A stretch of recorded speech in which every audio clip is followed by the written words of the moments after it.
ကျင့်ကြံခြင်းလောကမှာကျွန်တော်ပါဆယ်တစ်ခုလက်ခံရရှိခဲ့တယ်။အဲ့ဒီထဲမှာလူသေးသေးပစ္စည်းလေးတွေနေတဲ့နိုင်ငံငယ်လေးတစ်ခုရှိနေတယ်။အဲ့ဒီထဲကရွာသားတွေက3နှစ်တိုင်တိုင်ငတ်မွနေကြပြီးအခုဆိုမြေကြီးတွေတောင်စားနေကြရပြီးကျွန်တော်လည်းဘေးနားမှာရှိတဲ့ရွှေနှုတ်မုံတွေကိုအမြန်ပဲကြေမွားပြီးအောက်ကိုကျဲချပေးလိုက်တဲ့ရလက်အနေနဲ့မြေကြီးစားနေတဲ့ရွာသားလေးကတော့အံ့အားသင့်သွားခဲ့တယ်။သူမကမြေပြင်ပေါ်ကမုတ်ကျိုးပဲတွေကိုကောက်ယူပြီးအားရပါရကိုက်စားလိုက်တယ်好香也好甜，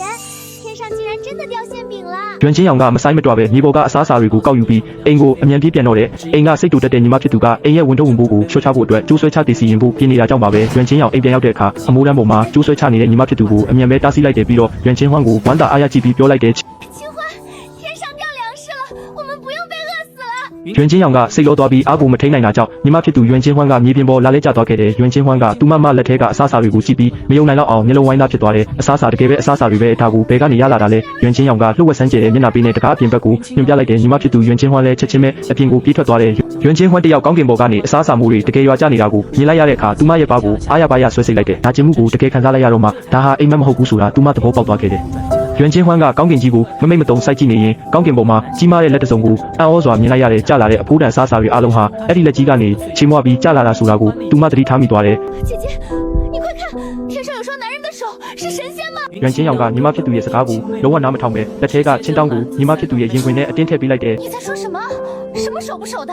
赶紧去捡粮食，一会儿就被抢没了。ရွှန်ချင်းဟွန်းကအထက်ကောင်းကင်မှာထင်းထင်းရှားရှားရှိနေတဲ့လက်မဲကြီးကိုကြည့်ပြီးကောင်းကင်ကိုလက်ညှိုးထိုးပြလိုက်တယ်။ဟိုမလေးအမတကယ်မမြင်ရဘူးလားရွှန်ချင်းရောင်ကတိမ်ဖြူတွေကလွဲလို့ဘာမှမရှိတဲ့ကောင်းကင်ကြီးကိုကြည့်ပြီးညီမဖြစ်သူရဲ့နဖူးကိုစမ်းကြည့်လိုက်တယ်ညီမလေးနင်စားလောင်လုံးလို့စိတ်ကူးရင်နေတာလားရပါတယ်အမရဲ့အစားအစာတွေကိုလည်းနင်မဲကုန်စားပါပြောရင်းနဲ့ရွှန်ချင်းရောင်ကလက်ထဲကရွှေနှုတ်မုတ်ကိုညီမဖြစ်သူရဲ့ပါးစပ်ထဲအတင်းထည့်ပေးလိုက်တယ်ဒီအချိန်မှာတော့ရွှန်ချင်းဟွန်းလည်းခုနကတန်တရားတွေကိုမိပြောက်သွားပြီးပါးစပ်ထဲမှာမုတ်တွေနဲ့ပြည့်နေတော့တဲ့အရသာကချုံမြင်ပြီးစိတ်အိမ်နေတာကြောင့်တကယ်ကိုအရသာရှိလာတဲ့ရွှန်ချင်းရောင်ကညီမဖြစ်သူရဲ့ပျော်ရွှင်နေတဲ့မျက်နှာလေးကိုမြင်တော့မှစိတ်အေးသွားတော့တယ်ပြီးနောက်တကားအပြင်ကိုချက်ချင်းပြေးထွက်ပြီးရွာသားတွေနဲ့တူအစားအစာတွေကိုလိုက်လံကောက်ယူတော့တယ်အခြားရွာသားတွေလည်းအစာပိုင်းကမြေပြင်ပေါ်ကအစားအစာတွေကိုမုံစားနေကြရကနေအခုတော့အိမ်ကနေအိုးခွက်ပကံတွေယူလာကြပြီးကောက်ယူကြတော့တယ်ဘာပဲဖြစ်ဖြစ်ဖက်နဲ့စာဝါတာနဲ့နေတိုင်းဝေါ်လင်းလင်းစားရတာကွာခြားတာကိုရွာသားတွေကောင်းကောင်းနားလည်ကြတယ်ကံကောင်းတာကမြေပြင်ပေါ်မှာအစားအစာတွေအများကြီးရှိနေတာကြောင့်ရွာသားတွေကြားလူရဲမှုတော့မဖြစ်ပွားခဲ့ဘူးဒီအချိန်မှာစုပ်ကစားနေတဲ့ကလေးတစ်စုကကောင်းကင်ကြီးကိုအံ့ဩတာကြီးမောကြည့်လိုက်ကြတယ်天上有一双手在动啊！是啊，好神奇哦！ဘေးနာကအလုရှုံနေတဲ့မိဘတွေကကလေးတွေကိုချက်ချင်းဆွဲခေါ်သွားပြီးစူပူလိုက်ကြတယ်ဘာတွေလျှောက်ပြောနေတာလဲအမြန်လာပြီးဝိုင်းကူကောက်ဆန်းရွာသားတွေကကလေးတွေရဲ့စကားကိုမယုံကြပဲကလေးတွေအလုရှောင်ဖို့စင်ကြေးပေးနေတာလို့ပဲထင်မှတ်ကြတယ်ကလေးတွေလည်းမိဘတွေရဲ့အောင်းကောင်းမှုကြောင့်ပါဆက်ပိတ်ပြီးအစားအစာတွေကိုပဲဝိုင်းကူတက်ပေးကြတော့တယ်ခဏအကြာမှာတော့ရွာသားတွေအားလုံးကောက်ရရှိထားတဲ့အစားအစာတွေကိုဘယ်လိုတူလောင်ရမလဲဆိုတာအိမ်တွေမှာအလုရှုံနေကြတယ်ဒီအချိန်မှာလူတိုင်းရဲ့မျက်နှာပေါ်မှာစိတ်ပြအားငယ်မှုတွေမရှိတော့ဘူးဒါကိုမြင်ရတဲ့ကျွန်တော်လည်းတက်ပြင်းချမိတယ်မထင်မှတ်ပဲဒီလောက်တင်းငယ်တဲ့မှုတစ်ဖက်ကသူတို့အတွက်တော့ကဲတင်ရှင်ဖြစ်နေလိမ့်မယ်လို့ပုံမှန်ဆိုရင်ဒီလိုမုတ်တွေကိုကျွန်တော်လက်တောင်မကြည့်ဘူးအခုတော့ဒီလိုကူလေးတွေအတွက်အသက်ကဲကောက်ယူဖြစ်နေပြီသူတို့တွေကအစားအစာချုပ်ကိုချက်ပြုတ်စားတောက်ကြပြီးကျန်တာတွေကိုတော့မြေအောက်ခန်းတွေထဲမှာအမျက်တနိုးတူလောင်ထားကြတယ်ဒါကိုကြည့်ပြီးကျွန်တော်စိတ်ထဲမှာတယူနာတက်မိတယ်ဒီလူကူလေးတွေရဲ့ဘဝကတကယ်ကိုခက်ခဲလွန်းလာတယ်ကျွန်တော်လည်းပကံထဲကကြံနေတဲ့မုတ်လေးခုကိုကြည့်ပြီးအနှဲငယ်ရှက်ကိုရှက်ကန်းဖြစ်မိသွားတယ်ကျန်တဲ့မုတ်တွေကိုလည်းအကုန်ချေပြီးချက်ကျဲချပေးဖို့စဉ်းစားမိပေမဲ့သူတို့တွေခုရင်းငွေပြီးချက်ပြုတ်နေကြတာကိုမြင်တော့အစီအစဉ်ကိုခဏရက်လိုက်တယ်ဘာပဲဖြစ်ဖြစ်နောက်ရက်တွေအများကြီးရှိသေးတာမို့သူတို့ကိုကျွေးမွေးဖို့အခွင့်အရေးတွေရှိပါသေးတယ်ပထမဆုံးအနေနဲ့သူတို့ရဲ့နေထိုင်မှုပတ်ဝန်းကျင်ကိုမြင့်တင်ပေးဖို့အရင်လုပ်ရမယ်ဒီနေရာမှာမိုးမရွာတာဘယ်လောက်တောင်ကြပြီလဲမသိဘူးစိုက်ခင်းတွေအားလုံး၆တွင်းနေပြီးရေစီလွာတွေလည်းအကွဲနေပြီးဒါပေမဲ့ကျွန်တော်ဘေးနားမှာအခုလောလောဆယ်ရေရင်းမြင့်မရှိသေးဘူးဒါကြောင့်ဒီဝင်ပေါက်သွားတဲ့တစ်တာကိုအရင်ဆုံးလုံခြုံတဲ့နေရာမှာအခြေချဖို့ဆုံးဖြတ်လိုက်တယ်မဟုတ်ရင်သူတစ်ပါးမြင်သွားရင်မကောင်းဘူးတကယ်တော့ကျွန်တော်ဟာကြင်ကြံချင်းလောကတွေကပီလေတယောက်ရဲ့ခန္ဓာကိုယ်လေးကိုဖူးပြောင်းလာခဲ့တာပါစနစ်ကပြောတယ်ကျွန်တော်သာဇက်လိုက်တွေကိုနှိပ်စက်ပြီးလူဆိုးဖြစ်အောင်လုပ်နိုင်ရင်ကမ္ဘာဦးလောကကိုဆူလက်အပြည့်နဲ့ပြန်နိုင်မယ်တဲ့ဒါပေမဲ့ကျွန်တော်ကတော့အဲ့ဒီတာဝန်ကိုစွန့်လွတ်ဖို့ဆုံးဖြတ်လိုက်တယ်ဘာလို့လဲဆိုတော့ကျွန်တော်ကမိဘမဲ့တရားမှုဘဝရဲ့ခါတိမှုကိုကောင်းကောင်းသိလို့ပါပဲဒီနေရာကဘဝကကမ္ဘာဦးလောကထက်အစာပေါင်းများစွာတက်တောင့်တက်တာရှိလာတယ်ပြန်သွားမဲ့သူကလူပဲဖြစ်လိမ့်မယ်စနစ်ကစိတ်ဆိုးဒေါသထွက်ပေမဲ့ကျွန်တော်ကိုဘာမှမတက်နိုင်ပဲနောက်ဆုံးမှာဒီလူပူလေးတွေရဲ့တစ်တာကိုပေးအပ်ပြီးတာဝန်ပေးခဲ့တာပါအကယ်၍လူပူလေးတွေကိုကောင်းကောင်းမဆောက်ရှောက်ရင်ပြင်းထန်တဲ့အပြစ်ပေးမှုကိုခံရမယ်တဲ့ဒါပေမဲ့ကျွန်တော်ကခေါင်းကျုပ်တယောက်မှုသူတို့ကိုကျွေးမွေးဖို့ကမခက်ခဲပါဘူးကျွန်တော်တက်တာကိုတဲပြီးအိတ်ဆောင်တဲ့ကိုဝင်လာခဲ့တယ်ဒီလူပူလေးတွေကကျွန်တော်တက်တာကိုတဲလာတဲ့လောက်ခမှုတွေကိုတော့တတိမထားမိကြဘူးကျွန်တော်တက်တာကိုချထားခဲ့ပြီးဂိုင်းရဲ့အဓိကတောင်ထွတ်စီကိုဝေဟင်ပြန်တန်းပြီးထွက်ခွာလာခဲ့တယ်ဒီနေရာကတော့ကျွန်တော်ရဲ့တပည့်၄ယောက်နေထိုင်တဲ့နေရာလေးဖြစ်ပါတယ်မှန်ပါတယ်အဲ့ဒီတပည့်၄ယောက်ကစနစ်ကကျွန်တော်ကိုနှိပ်စက်ခိုင်းတဲ့စလိုက်တွေပါပဲသူတို့တွေကကျွန်တော်ရဲ့နှိပ်စက်မှုကိုခံနိုင်ရရှိရင်နောက်တစ်ချိန်မှာအင်မတန်အစွမ်းထက်တဲ့သူတွေဖြစ်လာကြမှာဒါပေမဲ့ကျွန်တော်မှာတော့သူတစ်ပါးကိုနှိပ်စက်လို့တဲ့ဝါသနာမရှိပါဘူးကျွန်တော်မိဖို့ချောင်းစီကိုရှောက်လန်းလာခဲ့စင်မှာပဲစတုထမြောက်တပည့်မလေးရွမ်းချင်းနဲ့မတော်တဆတိုင်းမိလူမိပါဖြစ်သွားခဲ့တယ်ကံကောင်းထောက်မှစွာနဲ့ကျွန်တော်အစားအစာချင်းတောင်းကိုအချိန်မီဖန်ထိန်လိုက်နိုင်ပေမဲ့ဟင်းရချိုးကတော့ကျွန်တော်ဝေစားဖို့ပေးကြံသွားခဲ့တယ်ရွမ်းချင်းကကြောက်လန့်တကြားနဲ့ချက်ချင်းတူးထောက်ပြီးတောင်းပန်ရှာတယ်ဒီလိုတောက်ပါပြီးချစ်စရာကောင်းတဲ့မင်းကလေးတစ်ယောက်ကအဝေးစားပြီးကြံယုံလေးနဲ့အခုလိုကြောက်လန့်တကြားတောင်းပန်နေတာကိုကြည့်ပြီးကျွန်တော်စိတ်မကောင်းဖြစ်ကတပြင်းချမိလိုက်တော့တယ်ဒီလောက်တနာစရာကောင်းတဲ့မင်းကလေးကိုတောင်မှလက်ရဲဆက်ရဲလုပ်ရက်တယ်သူမကိုထူပေးဖို့ကျွန်တော်လက်လန်းလိုက်တယ်没事以后见到我不用这么害怕ပြောပြီးတာနဲ့ရွမ်ချင်းကြီးရဲ့မျက်နှာမူရာကပိုလို့တောင်ထိတ်လန့်သွားတယ်ကျွန်တော်သူမကိုထိလိုက်တဲ့ခဏမှာပဲရွမ်ချင်းကြီးရဲ့ခန္ဓာကိုယ်တစ်ဆက်ဆက်တုံရင်နေတာကိုအထင်ရှားခံစားလိုက်ရတယ်သူမကကျွန်တော်ပြောတဲ့စကားတွေကိုလုံးဝမယုံဘူးနောက်ဆုံးတော့ကျွန်တော်လည်းစိတ်ပြက်လက်ပြက်နဲ့ရွမ်ချင်းကြီးကိုထူပေးမဲ့အစီအစဉ်ကိုလက်လွတ်လိုက်ရတယ်ကြည့်ရတာခန္ဓာကိုယ်ရဲ့မူလပိုင်ရှင်ပေါ်ယုံကြည်မှုကတပည့်၄ယောက်ရှိမှတနာစရာကောင်းလောက်အောင်နေပါနေပုံပဲမူလပိုင်ရှင်ကသူတို့ကိုဘလို့တောင်နှိမ့်ဆက်ခဲ့လဲမသိဘူးကျွန်တော်ရဲ့အကြည့်တွေကသူမလက်ထဲကထမင်းချိုင်းစီရောက်သွားတဲ့ညဝန်းထဲမှာအန်ရိတ်လေးဖြတ်ပြေးသွားရင်းပေါ်ထမင်းချိုင်းတွေကဟင်းလေးပွဲနဲ့ဟင်းချိုတပွဲကအယောင်ဆင်းဆွဲဆောင်မှုရှိုံတင်မကဘူးမွေးပြက်နဲ့အနံ့ကလည်းနှာခေါင်းနဲ့တိုးဝင်လာတဲ့အသားနဲ့ဟင်းသီးဟင်းရွက်မြတ်တအောင်ပြင်ဆင်ထားတာတကယ်ကိုပြည့်စုံလုံးနဲ့အာဟာရလည်းမြတ်တတယ်ကျွန်တော်လည်းစူးစမ်းခြင်းစိတ်နဲ့ရွမ်ချင်းချစ်ကိုမေးလိုက်တယ်谁的餐食这么丰富？师傅，这是您的餐食，有点简陋，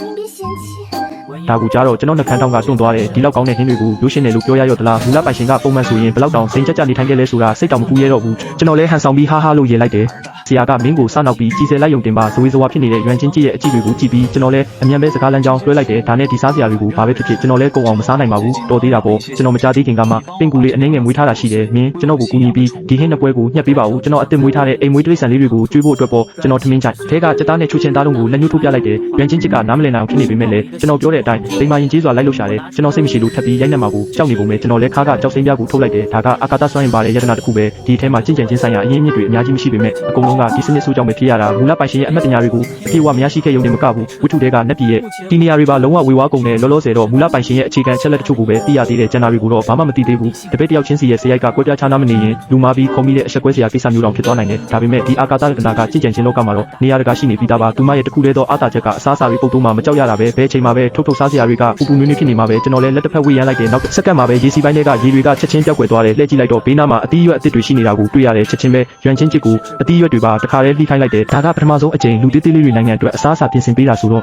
အရန်ကြီးတော့အောက်တန်းမကျတင်ဘူးလေကျွန်တော်လည်းမေးစိတ်ကိုကင်ပြီးစဉ်းစားနေမိတယ်နောက်ထပ်ဘာတွေပြင်ဆင်ရအောင်မလဲမသိဘူးကျွန်တော်မိဖို့ကြောင့်လည်းကအမဲအားလုံးကိုလိုက်ကြည့်လိုက်တယ်နောက်ဆုံးတော့ရေပုံးထဲမှာကူးခတ်နေတဲ့ငါးစီမှာအကြည့်တွေရက်တန့်သွားတယ်ကျွန်တော်မျက်ဝန်းတွေလင်းလက်သွားပြီးချက်ချင်းပဲလက်ဖြောက်တစ်ချက်တီးလိုက်တယ်ဟုတ်တာပဲလူသေးသေးလေးတွေငတ်မွတ်နေတာဒီလောက်ကြာပြီဆိုတော့ခန္ဓာကိုယ်အာဟာရတက်ကတေချာပေါက်မပြေဝတော့ဘူးငါသူတို့အတွက်ငါးပေါင်းတစ်ကောင်လုပ်ပေးပြီးသူတို့တင်းတက်ဖြစ်တင်းပေးရမယ်ပြောဆူဆူနဲ့ကျွန်တော်လည်းလက်အင်ကြီးကိုပင့်တင်ပြီးမိဖို့စီတက်ကြွစွာရှောက်သွားလိုက်တယ်ဓာတ်ကိုကင်ပြီးငါးကိုတက်တော့မဲ့အချိန်မှာပဲဘေးနားကရွမ်ချင်းချစ်ကဓာတ်ကိုမြင်ပြီးအလွန်အမင်းထိတ်လန့်သွားလိမ့်မယ်လို့မထင်ထားမိဘူးဒါကသူတို့ကိုနှိပ်စက်ဖို့ကျွန်တော်ရဲ့နီလန်တစ်လို့သူမထင်သွားပုံပဲချက်ချင်းပဲတူးထောက်ပြီးတောင်းပန်တော့တယ်ဆရာကျမမှားပါပြီကျမကိုခွင့်လွှတ်ပေးပါဦးဆရာငါတက်နေတာကိုအခြားလူတွေမြင်သွားရင်ကျမတော့ဒုက္ခရောက်ပါပြီဒါကိုမြင်တော့ကျွန်တော်လည်းဓာတ်ကိုချလိုက်ရုံကလွယ်လို့အခြားမရှိတော့ဘူး好，我不煮了还不行吗？赶紧起来，别动不动就下跪。ဒါကကိစ္စကြီးမဟုတ်ဘူးလို့ကျွန်တော်ထင်ပေမဲ့ရွမ်ချင်းချစ်ဒီလောက်ကြောက်လန့်နေတာကိုကြည့်ပြီးတော့မူလပိုင်ရှင်ရဲ့စရိုက်နဲ့အရန်ကြီးတွေဖြစ်လို့မဖြစ်သေးဘူးလေ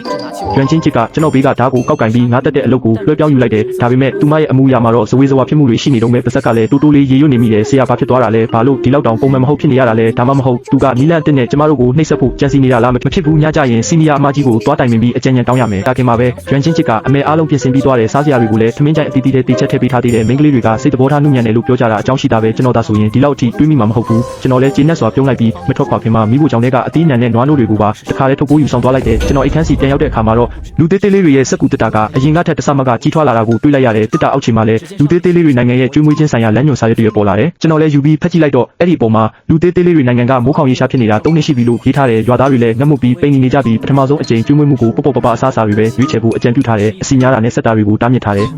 ်ကျွန်တော်လည်းနဖူးကိုချက်ချင်းရိုက်လိုက်မိတယ်ဒီကိစ္စကိုငါလုံးဝမေ့သွားမလို့ဖြစ်သွားတယ်တော်သေးတယ်စနစ်ကတတိပေးလို့ကြည့်ရတာလောလောဆယ်တော့အသားဟင်းတွေကျွေးလို့မရသေးဘူးထင်တယ်ကျွန်တော်စာရွက်ကိုအခြားတစ်ဖက်လှန်ကြည့်လိုက်တော့အနောက်မှာလူသေးသေးလေးတွေနိုင်ငံရဲ့မြေပုံတစ်ခုလုံးရှိနေတာကိုတွေ့ရတယ်အပေါ်မှာအစင်းမြင့်တင်ခြင်းဆိုင်ရာစီးမြင့်တွေလည်းရေးထားသေးတယ်ရိတ်ခါပေါင်း1000ကျွေးတိုင်းမြေပုံအသစ်တစ်ခုဖွင့်နိုင်မယ်လောလောဆယ်တိုးတက်မှုက6ပုံတစ်ပုံရှိပြီရုတ်တရက်စနစ်ရဲ့တတိပေးတန်မိလာတဲ့လူသေးသေးလေးတွေနိုင်ငံရဲ့အစင်းမြင့်တင်ခြင်းစီးမြင့်ကိုစစ်ဆေးတွေ့ရှိပါသည်ယခုအခါတွင်အရှင်၏အခန်းနှင့်လူသေးသေးလေးတွေနိုင်ငံကိုတိုက်ရိုက်ချိတ်ဆက်ပေးထားပြီးဖြစ်ပါသည်စက်ကူတစ်တာဘလောက်ပဲကြီးကြီးအခန်းတွင်နေရာလုကလည်းလိုက်ပြီးအကန့်အသတ်မရှိကြီးမားလာပါလိမ့်မည်လူသေးသေးလေးတွေနိုင်ငံတစ်ခုလုံးကိုဆက်နိုင်တဲ့အထိပေါ်ဒါပေမဲ့အခန်းရဲ့ပြင်ပပုံစံကတော့ပုံမှန်တိုင်းပါပဲဒါကိုကြားတော့ကျွန်တော်လည်းသဘောကျသွားတယ်ဒီစနစ်ကတော်တော်လေးတော့အသုံးဝင်သားပဲမဟုတ်ရင်အစင်းမြင့်ပြီးရင်လူတွေကိုဘယ်လိုမျက်စိလွှဲရမလဲလို့တွေးပူနေတာအခုတော့အကုန်အဆင်ပြေသွားပြီးကျွန်တော်အာကာသထဲကနေပကံလုံးအလွတ်တလုံးကိုမြ мян ထုတ်လိုက်တယ်ပြီးတော့လက်ကိုဝေးရမ်းလိုက်တာနဲ့ချက်ချင်းပဲပကံလုံးထဲမှာရေတွေအပြည့်ဖြစ်သွားတယ်စက်ကူတက်တာတွေက6တွေ့အကွဲနေတဲ့မြေပြင်ကိုကြည့်ပြီးဇွန်းနဲ့ရေတွေကိုခက်ယူလိုက်တယ်ပြီးတော့ရွာသားတွေမိခိုနေရတဲ့လဲကွင်းတွေတဲကိုလောင်းထည့်ပေးလိုက်တယ်တခါတည်းရန်ရေတွေရှန်ထွက်ပြီးအခြားနေရာတွေကိုပါဆင်သွားတာမျိုးရှိတယ်ဒီအချိန်မှာရွာသားတွေကလဲရီလောင်းဖို့ပြင်ဆင်နေကြတာဖြစ်တယ်ဒါပေမဲ့အားလုံးရဲ့မျက်နှာပေါ်မှာတော့တောက်ကရိပ်တွေပြည့်နေကြတယ်မိုးခေါင်တာ3နှစ်ရှိပြီဆိုတော့ရွာသားအများကြီးငတ်မှုတည်ဆုံးခဲ့ကြရပြီးဒါမှမဟုတ်အစားအစာရှာဖွေရင်းနဲ့တားရဒိတ်ဆန်တွေရဲ့ကြိုက်ခဲခြင်းကိုခံခဲ့ကြရတယ်ဒါပေမဲ့လည်းရွာသားတွေကလဲကွင်းတွေကိုဆွတ်လွတ်ခြင်းမရှိကြသေးဘူးဘာလို့လဲဆိုတော့ဒါကသူတို့ရဲ့တခုတည်းသောမျှော်လင့်ချက်မှုလိုပဲရွမ်ချင်းရောင်ကရေပုံးကိုမပြီးရေလောင်းဖို့ပြင်ဆင်နေတဲ့အချိန်မှာပဲဘေးနားကညီမဖြစ်သူရွမ်ချင်းဟွန်းကချက်ချင်းလူယူလိုက်တယ်你从小身子骨弱还是让我来吧我可不是娇滴滴的女孩子我力气大得很。 ပြောဆိုဆိုနဲ့ရွမ်ချင်းဟွမ်ကအမတ်လက်ထဲကငါးပိတာလေးရဲ့ရေပုံးကိုလူယူလိုက်တယ်သူမကပေါ့ပေါ့ပပနဲ့မနိုင်ဘူးမဲဘာလေးချိန်မှမရှိတယ်လို့မျိုးပေါ့ဒီချိန်မှာရေဆက်တစ်ဆက်ကရွမ်ချင်းဟွမ်ရဲ့လက်ဖမိုးပေါ်ကြားရောက်သွားတယ်အေးစိမ့်နဲ့ခံစားချက်နဲ့အတူပေါ့ရွမ်ချင်းဟွမ်ရဲ့မျက်နှာကချက်ချင်းဝမ်းသာအားရဖြစ်သွားပြီးရေပုံးကိုချကကောင်းကင်ကိုမောကြည့်လိုက်တယ်အမမိုးရွာပြီးရွမ်ချင်းဟွမ်ရဲ့အော်တန်ကြောင့်ကျွန်တော်လက်ထဲကဇုံးတုံသွားပြီးရေတွေအများကြီးထပ်မံရှမ်းကျသွားစေတယ်ဒီအချိန်မှာရွာသားတွေအားလုံးကောင်းကင်ကိုမောကြည့်ရင်အံ့ဩဝါနန်းဖြစ်ကုန်ကြတယ်